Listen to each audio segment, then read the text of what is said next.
Para sahabat, hubungan antara negara dengan desa itu ibarat totalitas tubuh manusia. Ini manusia ini, tubuh ini, itu ya ibarat totalitas negara. Ada berbagai komponen dalam tubuh manusia, baik di luar maupun di dalam, dan ada juga ada proses pencernaan, pernafasan, dan lain sebagainya. Itu juga seperti halnya sistem pemerintahan, sistem politik itu kan kayak semacam ini ya, proses dalam tubuh manusia.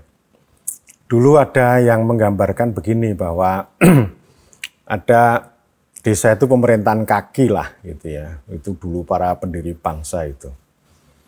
Dan kemudian berarti ada pemerintahan kepala, ada pemerintahan tubuh, ada pemerintahan kaki. Artinya kaki itu ya boleh aja lah, ini kan yang paling bawah gitu ya, bukan paling rendah, paling bawah kaki ini. Dan maksudnya ya tubuh atau manusia ini tidak bisa berjalan tanpa kaki. Filsafatnya maknanya di situ. Tapi konsep desa sebagai pemerintahan kaki itu bisa tergelincir ya, dia hanya kaki tangan saja. Dia nggak punya kepala. Hanya kaki tangan yang itu hanya menerima perintah dari otak, dari kepala. Itu kita bisa tergelincir semacam itu. Jadi kalau sekarang itu ada orang yang mengatakan desa itu pemerintahan kaki, ya bisa saja itu hanya kaki tangan, dan bahasa lainnya itu ya gedibal itu loh. Ya, gedibal itu saya pernah bicara di video juga ini loh, lumpur yang ada di kaki gitu ya, itu namanya getibal. Getibal itu ya sama dengan ini ya. Ya satu strip di bawah budak lah gitu ya. Itu kalau kita ngomong pemerintahan kaki. Nah yang lebih menarik itu pernah disampaikan oleh guru saya, Profesor Purwo Santoso, ya 4 tahun yang lalu. Beliau mengatakan bahwa ibarat tubuh manusia, ini desa ya, ribuan, puluhan ribu desa itu ya ibarat sel dalam tubuh manusia. Jadi ya artinya sel-sel itu ya menjadi komponen hidup bagi tubuh manusia itu. Bahkan sekarang itu dalam dunia kesehatan, termasuk saya juga menjalani itu, ada terapi stem cell, jadi bukan pengobatan, tapi selnya itu yang sudah aus itu dihidupkan kembali, sehingga fungsi-fungsi organ tubuh seperti pankreas itu bisa hidup kembali ya, yang tadinya itu sudah lemah gitu. Jadi artinya ya sel ini ya menjadi komponen yang menghidupi tubuh manusia. Sama juga desa itu ya begitu, dia sel gitu. Jadi tanpa desa, tanpa sel ini ya itu negara ini bisa aus gitu. Seperti halnya bolak-balik saya katakan bahwa salah satu faktor keruntuhan Majapahit ya karena mengabaikan desa itu. Banyak istilah bedol deso ya, bedol deso di zaman Majapahit itu artinya desa melakukan topo PP, melakukan protes karena tidak direspon oleh raja, lalu mereka bedol deso mendirikan desa yang baru. Nah ini artinya membuat rapuh negara itu. Sama juga sel itu kalau sudah aus juga membuat tubuh itu menjadi lebih lemah dan banyak penyakit begitu ya. Ya seperti saya kira saya juga mengalami hal itu gitu. Nah, atas sel itu tadi ya. Makanya kan ini penting ini. Desa itu harus menjadi lebih lebih sehat lah. Bukan kemudian dia justru dimatikan begitu atau hanya diperalat sebagai kaki gitu. Tapi ya ini selalu ini, kalau memang dia aus ya kita suntik kembali ya suntik pakai stem cell itu. Artinya ini reformasi. Ya negara ini butuh reformasi. Sama kalau stem cell ya sama dengan reformasi. Pembaruan ulang ya atau membentuk ulang, menghidupkan kembali gitu. Jadi bukan malah sebaliknya dia dirusak, sel-sel itu dirusak. Nah, reformasi negara itu kan bisa melalui banyak pintu. Misalnya dunia bisnis. itu punya pengaruh besar, tidak hanya di nasional tapi juga di global. Dulu muncul ada konsep negara peraturan. Nah ini kan nggak bersahabat sama dunia usaha. Lalu dunia usaha di zaman neoliberal itu melakukan tekanan kepada negara di seluruh penjuru dunia itu untuk membentuk apa yang disebut negara pasar. Negara yang bersahabat dengan investasi, dengan pasar, dan karena itu butuh regulasi. Butuh campur tangan pemerintah untuk membuat regulasi yang membukakan pintu, yang melapangkan karpet merah untuk dunia usaha.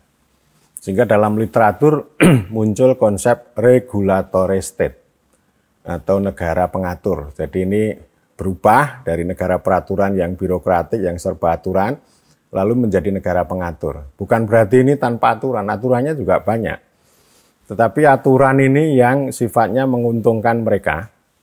Ya misalnya dia disertai dengan berbagai instrumen teknokratis seperti sertifikasi. Wah luar biasa, sertifikasi sawit, sertifikasi kayu dan sebagainya ya. Ini bentuk pengaturan baru. Misalnya Anda boleh berbisnis dengan kami di Eropa dan Amerika, tetapi Anda harus mengikuti standar-standar ini. Anda harus legal, Anda harus ramah lingkungan, Anda harus mengikuti aturan-aturan lain dan itu ya itu artinya apa? Menjadi rezim istilah saya. Ketika saya diskusi dengan Sony, ya inilah bukan pemerintah dalam arti yang sebenarnya. Ini the regime making, membentuk rezim itu ya aturan-aturan itu yang kira-kira bisa melindungi mereka dan memastikan kompetisi ini ya, memastikan kompetisi itu bahwa kalau orang-orang yang mau berbisnis ya harus berkompetisi, harus mengikuti aturan yang mereka ciptakan. Nah ini namanya negara pengatur. Ini kalau mau dibahas lebih jauh ini juga bisa ya. Jadi seperti halnya contoh ya, contoh. Ini muncul otoritas jasa keuangan. Dulu kan menjadi bagian dari Bank Indonesia, Bank Sentral. Tetapi karena desakan internasional dengan konsep regulatory atau negara pengatur ini, lalu fungsi mengatur, melayani, lalu melindungi gitu ya. Bisnis keuangan itu dipindahkan ke otoritas jasa keuangan. Jadi tidak tersentral, terbirokratisasi di dalam tubuh Bank Indonesia. Ya ini contohnya ya. Jadi artinya mengatur itu sudah didelegasi istilahnya ya. Jadi bukan legislasi di tangan pemerintah dalam arti yang besar sama DPR, tapi delegasi supaya lebih cepat dan itu tadi dalam rangka untuk melayani kepentingan bisnis, memastikan legalitas dan seterusnya gitu. Jadi ini namanya negara pengatur, ini juga reformasi tapi di mata mereka, di mata dunia bisnis. Nah, di sisi lain bahwa reformasi negara ini kan arahnya bisa macam-macam. Ada yang mengarah pada demokrasi, pada kesejahteraan, pada otonomi. Itu pintu masuknya bisa istana dan juga bisa Senayan. Tapi Bang Yando dan dulu saya itu pernah mengatakan bahwa desa ini bisa menjadi pintu reformasi. Mulailah dari desa untuk mereformasi negara. Ya. Dulu teman-teman seperti Khalid Muhammad, kemudian Nur Fauzi Rahman gitu. Ketika merespon kehadiran undang-undang desa, wah ini undang-undang desa ini kalau jalan dengan baik, maka separuh urusan negara ini selesai. Nah luar biasa kan. Tapi harapan itu kan kandas, karena desa tidak dijadikan sebagai sel-sel negara, tetapi hanya menjadi kaki tangan, hanya menjadi getibal yang dianggap tidak punya kepala, ya, tidak punya makna yang memberikan hidup kepada negara.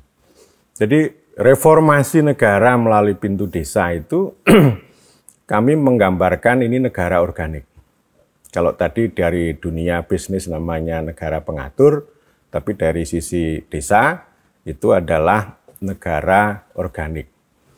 Ya ini organisme ya, negara ini sebuah organisme. Yang tadi desa itu sebagai sel, bukan negara korporatis, agak beda ya.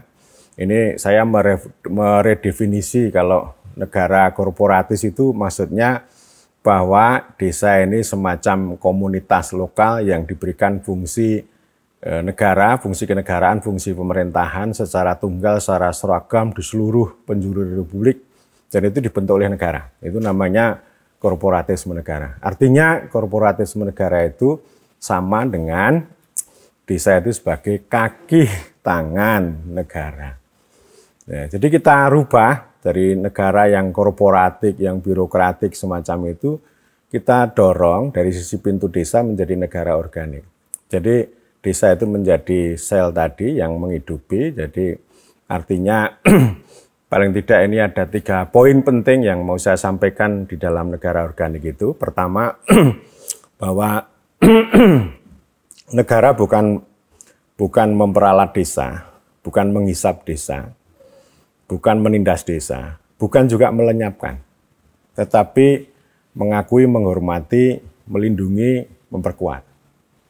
Ini sebenarnya di dalam Undang-Undang Desa sudah ada di situ ya. Dan kemudian konsep rekognisi dan subsidiaritas itu kita arahkan untuk menuju ke sana. Lalu yang kedua, bahwa ada 3 isu penting di sini, yaitu otonomi, demokrasi, dan ekonomi.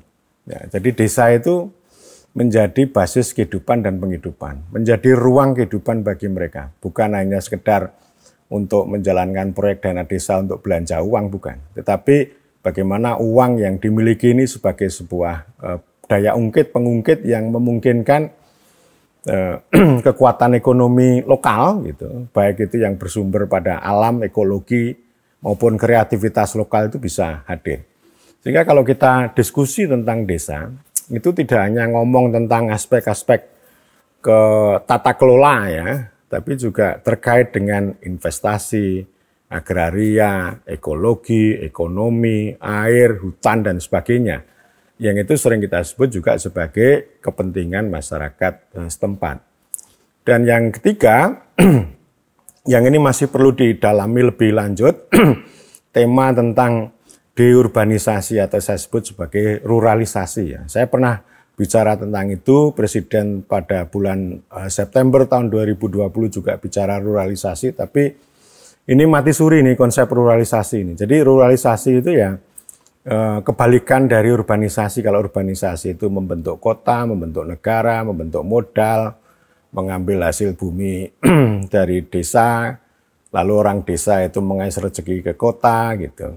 Jadi ada urbanisasi modal, dan kemudian setelah kota ini mengalami eksplosi, lalu melakukan perluasan. Kota ini diperluas. Dulu hanya Jakarta, lalu ada Jabodetabek, lalu ada Jabodetabek, itu namanya perluasan. Dan saya kira hampir semua kota itu ciri khasnya begitu. Itu artinya kota itu mengepung desa, mencaplok desa gitu. Nah, tentu saja dengan cara pandang mereka, dengan cara pandang kota. Ruralisasi itu ya dengan cara pandang desa. Bagaimana membentuk desa itu sebagai basis otonomi, basis demokrasi, dan basis kemakmuran ekonomi ya. Jadi artinya kalau kita mau merevisi undang-undang desa, ini juga penting ini untuk diarahkan. Jadi bukan berarti kita itu mau ini ya, hanya sekedar hal-hal yang remeh-temeh. Ini penting sekali ini. Jadi itu semuanya ada kaitannya antara jabatan kepala desa, terus kemudian kewenangan dan sebagainya, nanti akan mengarah pada ruralisasi dan pembentukan ekonomi sebagai basis kehidupan dan penghidupan bagi masyarakat setempat.